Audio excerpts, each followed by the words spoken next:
누가복음 제1장. 우리 중에 이루어진 사실에 대하여 처음부터 목격자와 말씀에 일꾼된 자들이 전하여 준 그대로 내력을 저술하려고 붓을 든 사람이 많은지라. 그 모든 일을 근원부터 자세히 미루어 살핀 나도 데오빌로 각하에게 차례대로 써보내는 것이 좋은 줄 알았노니, 이는 각하가 알고 있는 바를 더 확실하게 하려 함이로라. 유대왕 헤롯 때에 아비야 반열의 제사장 한 사람이 있었으니 이름은 사가랴요. 그의 아내는 아론의 자손이니 이름은 엘리사벳이라. 이 두 사람이 하나님 앞에 의인이니 주의 모든 계명과 규례대로 흠이 없이 행하더라. 엘리사벳이 잉태를 못하므로 그들에게 자식이 없고 두 사람의 나이가 많더라.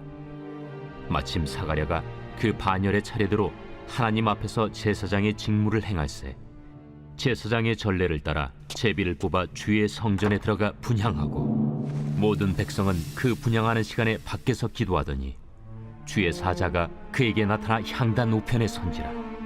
사가랴가 보고 놀라며 무서워하니 천사가 그에게 이르되, 사가랴여, 무서워하지 말라. 너희 간구함이 들린지라. 내 아내 엘리사벳이 내게 아들을 낳아주리니 그 이름을 요한이라 하라.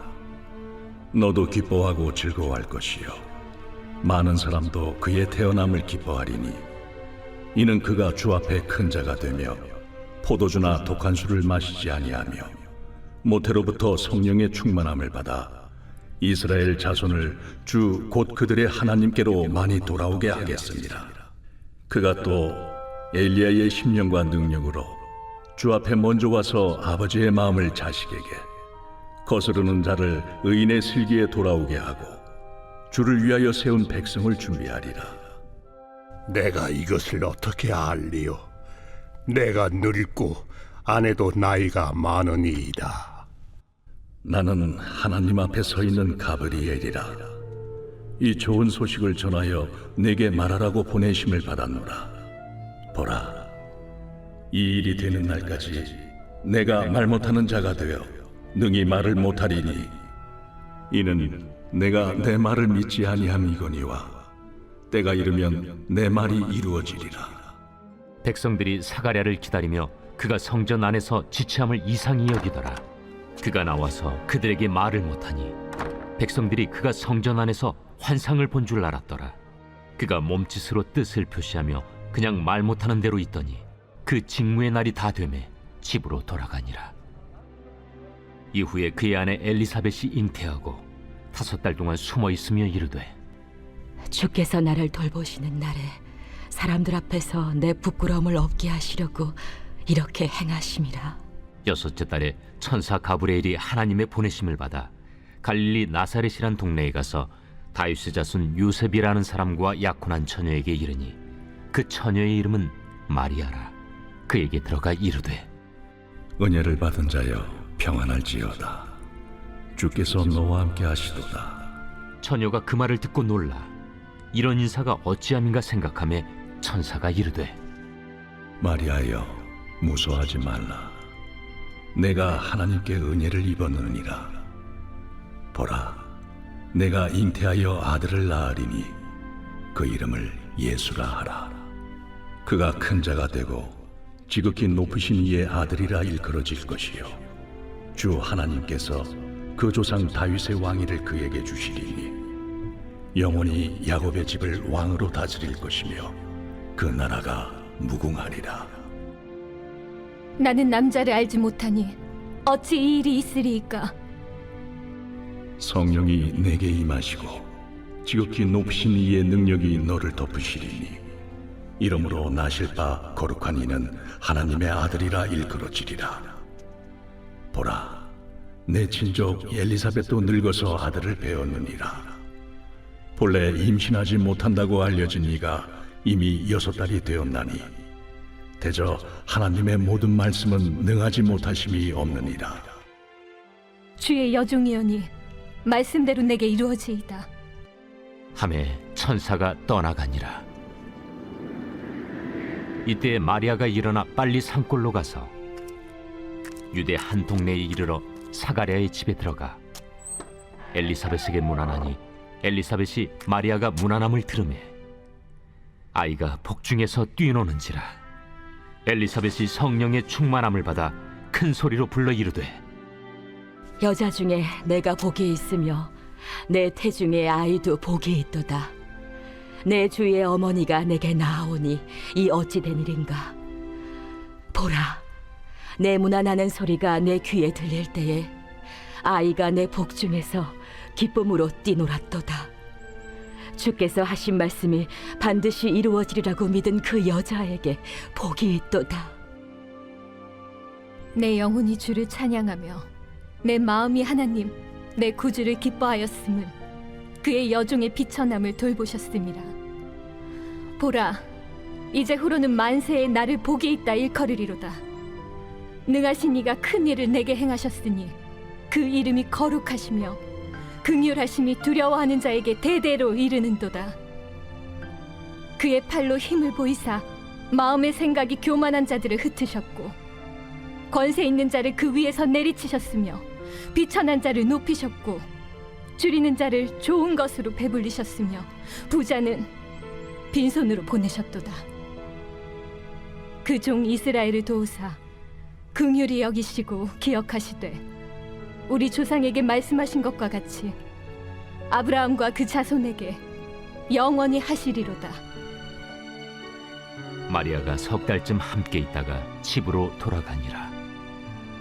엘리사벳이 해산할 기한이 차서 아들을 낳으니 이웃과 친족이 주께서 그를 크게 긍휼히 여기심을 듣고 함께 즐거워하더라. 8일이 되매 아이를 할례하러 와서 그 아버지의 이름을 따라 사가랴라 하고자 하더니 그 어머니가 대답하여 이르되 아니라 요한이라 할 것이라.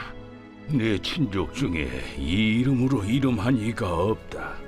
하고 그의 아버지께 몸짓하여 무엇으로 이름을 지으려 하는가 물으니 그가 서판을 달라 하여 그 이름을 요한. 이라 쓰매 다 놀랍게 여기더라. 이에 그 입이 곧 열리고 혀가 풀리며 말을 하여 하나님을 찬송하니 그 근처에 사는 자가 다 두려워하고 이 모든 말이 온 유대 산골에 두루 퍼지매 듣는 사람이 다 이 말을 마음에 두며 이르되 이 아이가 장차 어찌 될까? 하니 이는 주의 손이 그와 함께 하심이로라. 그 부친 사가랴가 성령의 충만함을 받아 예언하여 이르되 찬송하리로다. 주 이스라엘의 하나님이여, 그 백성을 돌보사 속량하시며 우리를 위하여 구원의 뿔을 그 종 다윗의 집에 일으키셨으니 이것은 주께서 예로부터 거룩한 선지자의 입으로 말씀하신 바와 같이 우리 원수에게서와 우리를 미워하는 모든 자의 손에서 구원하시는 일이라. 우리 조상을 긍휼히 여기시며 그 거룩한 언약을 기억하셨으니 곧 우리 조상 아브라함에게 하신 맹세라. 우리가 원수의 손에서 건지심을 받고 종신토록 주의 앞에서 성결과 의로 두려움이 없이 섬기게 하리라 하셨도다. 이아이여, 내가 지극히 높으신 이의 선지자라 일컬음을 받고 주 앞에 앞서가서 그 길을 준비하여 주의 백성에게 그 죄 사함으로 말미암는 구원을 알게 하리니 이는 우리 하나님의 긍휼로 인함이라.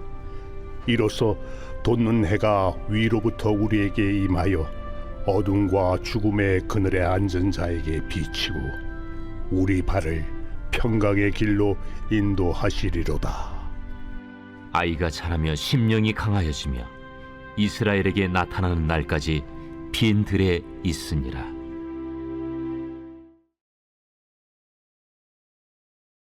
제2장. 그때 가이사 아구스도가 영을 내려 천하로 다 호적하라 하였으니 이 호적은 구레뉴가 수리아 총독이 되었을 때 처음 한 것이라. 모든 사람이 호적하러 각각 고향으로 돌아가매 요셉도 다윗의 집 족속이므로 갈릴리 나사렛 동네에서 유대를 향하여 베들레헴이라는 다윗의 동네로 그 약혼한 마리아와 함께 호적하러 올라가니 마리아가 이미 잉태하였더라. 거기 있을 그때 해산한 날이 차서 첫 아들을 낳아 강보로 싸서 구유에 누였으니 이는 여관에 있을 곳이 없음이로라. 그 지역의 목자들이 밤에 밖에서 자기 양떼를 지키더니 주의 사자가 곁에 서고 주의 영광이 그들을 두루 비추매 크게 무서워하는지라. 천사가 이르되 무서워하지 말라. 보라, 내가 온 백성에게 미칠 큰 기쁨의 좋은 소식을 너희에게 전하노라. 오늘 다윗의 동네에 너희를 위하여 구주가 나셨으니 곧 그리스도 주시니라. 너희가 가서 강부에 쌓여 구유에 뉘어 있는 나귀를 보리니 이것이 너희에게 표적이니라. 하더니 호련히 수많은 천군이 그 천사와 함께 하나님을 찬송하여 이르되 지극히 높은 곳에서는 하나님께 영광이요 땅에서는 하나님이 기뻐하신 사람들 중에 평화로다. 천사들이 떠나 하늘로 올라가니 목자가 서로 말하되 이제 베들레헴으로 가서 주께서 우리에게 알리신 바 이 이루어진 일을 보자. 빨리 가서 마리아와 요셉과 구유에 누인 아기를 찾아서 보고 천사가 자기들에게 이 아기에 대하여 말한 것을 전하니 듣는 자가 다 목자들이 그들에게 말한 것들을 놀랍게 여기되 마리아는 이 모든 말을 마음에 새기어 생각하니라. 목자들은 자기들에게 이르던 바와 같이 듣고 본 그 모든 것으로 인하여 하나님께 영광을 돌리고 찬송하며 돌아가니라. 할례할 8일이 되매 그 이름을 예수라 하니 곧 잉태하기 전에 천사가 일컬은 바로라. 모세의 법대로 정결 예식의 날이 차매 아기를 데리고 예루살렘에 올라가니 이는 주의 율법에 쓴 바 첫 해에 처음 난 남자마다 주의 거룩한 자라 하리라 한 대로 아기를 주께 드리고 또 주의 율법에 말씀하신 대로 산비둘기 한 쌍이나 혹은 어린 집비둘기 둘로 제사하려 함이더라. 예루살렘에 시몬이라 하는 사람이 있으니 이 사람은 의롭고 경건하여 이스라엘의 위로를 기다리는 자라. 성령이 그 위에 계시더라. 그가 주의 그리스도를 보기 전에는 죽지 아니하리라 하는 성령의 지시를 받았더니 성령의 감동으로 성전에 들어가매 마침 부모가 율법의 관례대로 행하고자 하여 그 아기 예수를 데리고 오는지라. 시몬이 아기를 안고 하나님을 찬송하여 이르되 주제여, 이제는 말씀하신 대로 종을 평안히 놓아주시는도다. 내 눈이 주의 구원을 보았사오니 이는 만민 앞에 예비하신 것이요 이방을 비추는 빛이요 주의 백성 이스라엘의 영광이니이다. 그의 부모가 그에 대한 말들을 놀랍게 여기더라. 시몬이 그들에게 축복하고 그의 어머니 마리아에게 말하여 이르되 보라, 이는 이스라엘 중 많은 사람을 패하거나 흥하게 하며 비방을 받는 표적이 되기 위하여 세움을 받았고 또 칼이 네 마음을 찌르듯 하리니 이는 여러 사람의 마음의 생각을 드러내려 함이니라. 또 아셀지파 바뉴엘의 딸 안나라는 선지자가 있어 나이가 매우 많았더라. 그가 결혼한 후 7해 동안 남편과 함께 살다가 과부가 되고 84세가 되었더라. 이 사람이 성전을 떠나지 아니하고 주야로 금식하며 기도함으로 섬기더니 마침 이때에 나와서 하나님께 감사하고 예루살렘의 속량을 바라는 모든 사람에게 그에 대하여 말하니라. 주의 율법을 따라 모든 일을 마치고 갈릴리로 돌아가 본 동네 나사렛에 이르니라. 아기가 자라며 강하여지고 지혜가 충만하며 하나님의 은혜가 그 위에 있더라. 그의 부모가 해마다 유월절이 되면 예루살렘으로 가더니 예수께서 12살 되었을 때에 그들이 이철기의 관례를 따라 올라갔다가 그 날들을 마치고 돌아갈 때에 아이 예수는 예루살렘에 머무셨더라.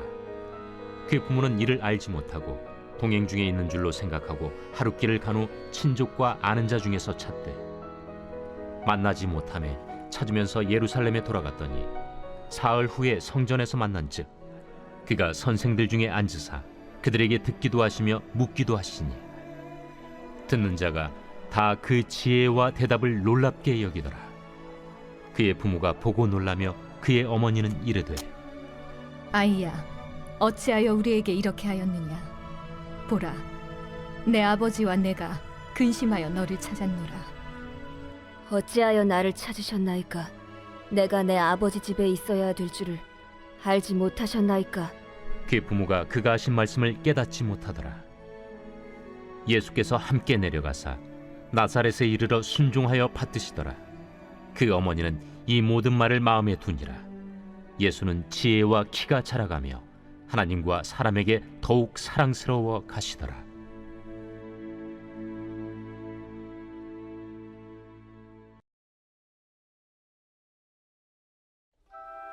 제 134편 성전에 올라가는 노래. 보라, 밤에 여호와의 성전에 서 있는 여호와의 모든 종들아, 여호와를 송축하라. 성소를 향하여 너희 손을 들고 여호와를 송축하라. 천지를 지으신 여호와께서 시온에서 내게 복을 주실지어다.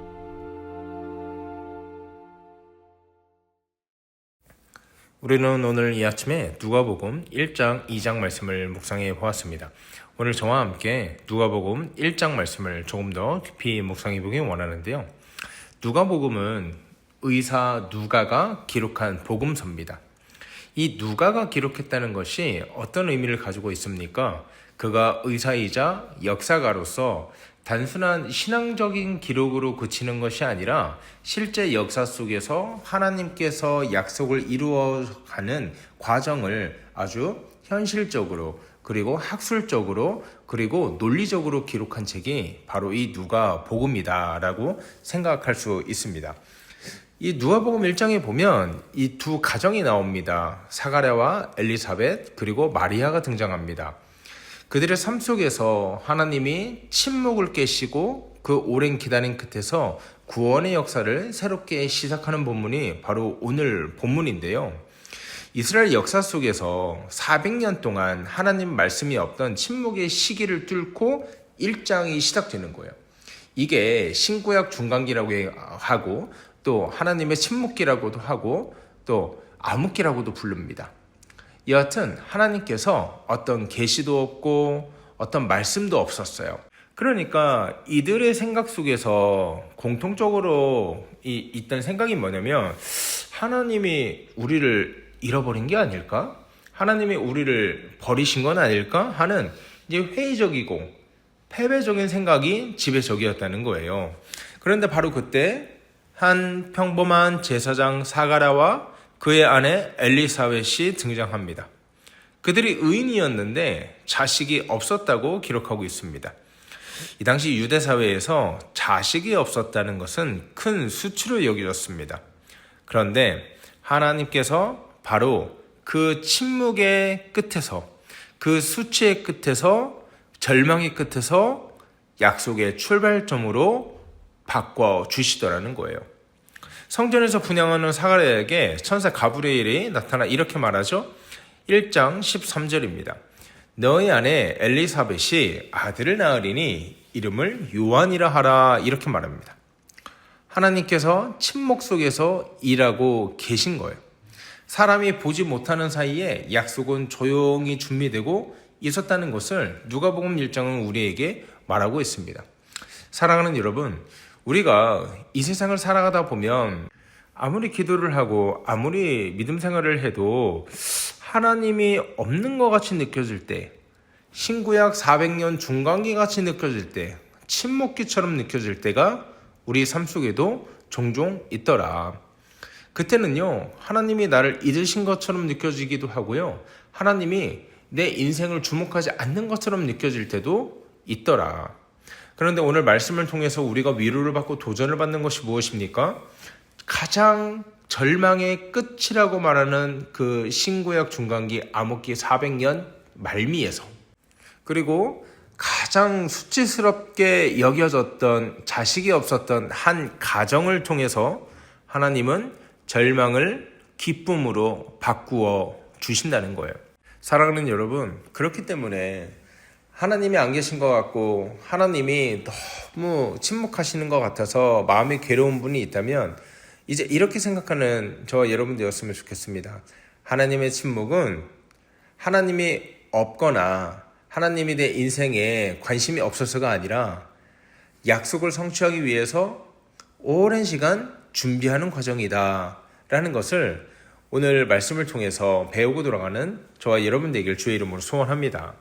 그런가 하면 두 번째로 순종하는 자를 통해서 약속을 이루어 가시는 하나님을 볼 수 있는데요. 1장 31절에 천사 가브리엘이 마리아에게 이렇게 말합니다. 보라, 네가 잉태하여 아들을 낳으리니 이름을 예수라 하라, 이렇게 말합니다. 그런데 마리아가 깜짝 놀래요. 아니, 나는 남자를 알지 못하는데 어떻게 이런 일이 있을 수 있습니까? 이 말에 35절에 천사가 다시 이렇게 얘기합니다. 성령이 너에게 임하시고 지극히 높으신 이의 능력이 너를 덮으실 것이다. 그래서 38절에 마리아가 이렇게 고백합니다. 주의 여종이오니 말씀대로 내게 이루어지이다. 여러분, 이것이 순종의 믿음입니다. 진짜 이해할 수 없어요. 진짜 논리적이지도 않습니다. 진짜 두려워요. 그런데 이해할 수 없을 때 순종하는 것, 내게 있는 어떤 두려움보다 하나님의 말씀을 붙드는 것, 이것이 순종의 믿음이라는 거죠. 그리고 이 순종을 통해서 말씀이 육신이 되어 우리 구주 예수 그리스도께서 우리 가운데 오셨다는 거예요. 사랑하는 여러분, 오늘 우리도 마리아처럼 하나님 말씀 앞에서 내 주님 하고 순종으로 나아가는 복되고 귀한 성도들 되길 주의 이름으로 소원합니다. 믿음이 그냥 이해의 결과가 아니라 순종의 시작이라는 것을, 또 이해할 수 있어서 납득이 돼서 순종하는 것이 아니라 하나님 말씀이기 때문에 순종하며 나아가는 복되고 귀한 성도들 되길 주의 이름으로 소원합니다. 그런가 하면 마지막으로 우리가 살펴볼 것이 하나님께서 약속을 이루실 때 이 사람들이 어떤 반응을 했는가 한번 살펴보기 원하는데요. 46절 47절에 보니까 이렇게 말하고 있습니다. 내 영혼이 주를 찬양하며 내 마음이 하나님 내 구주를 기뻐하였다, 이렇게 말하고 있습니다. 그러니까 이게 어떤 본문이 있냐면 이 두 여인이 서로 태중에 있는 생명을 축복하는 본문이에요. 근데 여러분, 우리가 앞서도 제가 말씀드렸지만 단순하게 임신했다고 지금 축복하는 본문이 아니거든요. 임신을 한 것도 복된 거고 아이 엄마가 되는 것도 참 기쁜 일인데, 이것이 더 기쁜 이유가 무엇입니까? 하나님의 약속의 성취가 마리아와 엘리사벳, 이 여인들을 통해서 이루어지고 성취되었다는 것, 그것이 진짜 기쁜 거잖아요. 그러니까 하나님께서 나를 통해서 약속을 성취하시고 약속한 바를 신실하게 이루어 가셨을 때 이들의 반응이 어땠다고요? 찬양하고 기뻐했다. 그리고 1장 68절을 보니까 사가랴 역시 아들 요한이 태어난 후에 성령의 충만함을 어떻게 표현합니까? 찬송하리로다 주 이스라엘의 하나님이여, 이렇게 말합니다. 그러니까 약속이 성취될 때 하나님께서 그 약속을 잊지 않고 반드시 기억하시고 이루어 가셨을 때 그 백성들의 입에서 뭐가 나옵니까? 찬양이 나오는 거예요. 감사가 나오는 거예요. 기쁨이 나오는 거예요. 사랑하는 여러분, 저는 이 말씀을 묵상하면서 저와 여러분의 삶 가운데도 찬양과 감사와 기쁨이 가득했으면 좋겠다. 왜 그래요? 하나님께서 저와 여러분들을 통해서 하나님의 약속을 이루어 가시고 절망에서 소망으로 바꾸어 주셨을 때 그때 나올 수 있는 것이 찬양과 감사와 기쁨 아니겠습니까? 그러니까 저와 여러분의 삶 가운데 하나님께서 강권적으로 개입하셔서 우리에 있던 우리의 삶을 다시 한번 회복시켜 주시고 아무 소망 없던 삶을 다시 한번 하나님께서 소망으로 바꾸어 주시고 새 노래를 우리에게 허락하시고 그런 소망이 가득한, 그런 회복이 가득한 우리의 삶이 되었으면 좋겠다. 우리 자녀들을 보고 우리 가족을 보고 우리 일터를 보았을 때 아무 소망을 발견할 수 없는 그런 상황이라 할지라도 하나님께서 회복하시고 하나님께서 암흑기 끝에 우리에게 소망을 주시는 것처럼 우리 자녀와 우리 가정과 우리 일터를 바라볼 때 절망의 눈이 아닌 소망의 눈으로 바라보았으면 좋겠다. 그리고 그때 우리가 마음껏 하나님을 찬양하고 기뻐하고 감사할 수 있는 이 고백이 여과 없이 터져 나왔으면 좋겠다. 이런 복되고 귀한 성도 되길 주의 이름으로 소원합니다. 사랑하는 여러분, 이제 말씀을 마칩니다. 우리가 찬양하는 이유는 모든 일이 막힘없이 술술 잘 풀렸기 때문이 아닙니다. 그 이유는 우리의 주인 되신 우리 하나님 아버지께서 약속을 무조건 지키시는 신실하신 하나님이시기 때문입니다. 오늘 누가복음 1장을 통해서 하나님께서 약속을 잊지 않으시며 약속을 순종하는 자를 통해서 찬양으로 완성하시는 우리 하나님을 더욱더 신뢰하며 침묵의 시기를 지나고 있더라도 그 침묵 속에서 하나님의 일하심을 바라보며 주를 향한 찬양과 감사와 기쁨이 우리 삶 속에 가득 흘러넘치길 주의 이름으로 소원합니다. 하나님, 은혜를 감사합니다. 하나님이 신실하신 하나님임을 우리가 믿음으로 고백합니다. 우리의 눈에 아무 일도 일어나지 않는 것 같을 바로 그때에 주님께서 약속을 이루고 계심을 우리가 신뢰합니다. 사가랴와 마리아처럼 주의 말씀 앞에 순종하는 믿음을 주시고 그리하여 주님의 약속이 성취될 때에 우리의 입술이 찬양과 감사와 기쁨으로 가득 차게 인도하여 주시옵소서. 감사하며 우리 주 예수 그리스도의 이름으로 기도하옵나이다. 아멘. 여러분, 이 시간 기도하실 때 이렇게 기도했으면 좋겠습니다. 하나님, 오늘 하루 우리 마음 가운데, 우리 상황 가운데 우울하고 답답하고 짜증나는 일이 있더라도 그 상황 끝에서 소망을 허락하시고 어그러진 질서 가운데 회복을 허락하실 우리 구주 예수 그리스도를 기대하는 믿음 가지고 살아갈 수 있도록 인도하여 주시옵소서. 우리 이렇게 기도했으면 좋겠습니다. 또한 우리 환우를 위해서, 우리 수험생들을 위해서 기도할 때 하나님, 지금 답답하고 답이 보이지 않고 길이 보이지 않는 이 상황 가운데 하나님께서 절망에서 소망으로 바꿔주시고 하나님께서 탄식에서 기쁨으로 바꿔주실 걸 믿사오니 주여 우리를 붙들어 주시옵소서. 이렇게 함께 기도해 주셨으면 좋겠습니다. 함께 기도해 주시고요. 개인적인 기도 제목으로 기도하시고요. 오늘 하루 힘차게 살아가는 저와 여러분 되길 주의 이름으로 소원합니다. 함께 기도하겠습니다.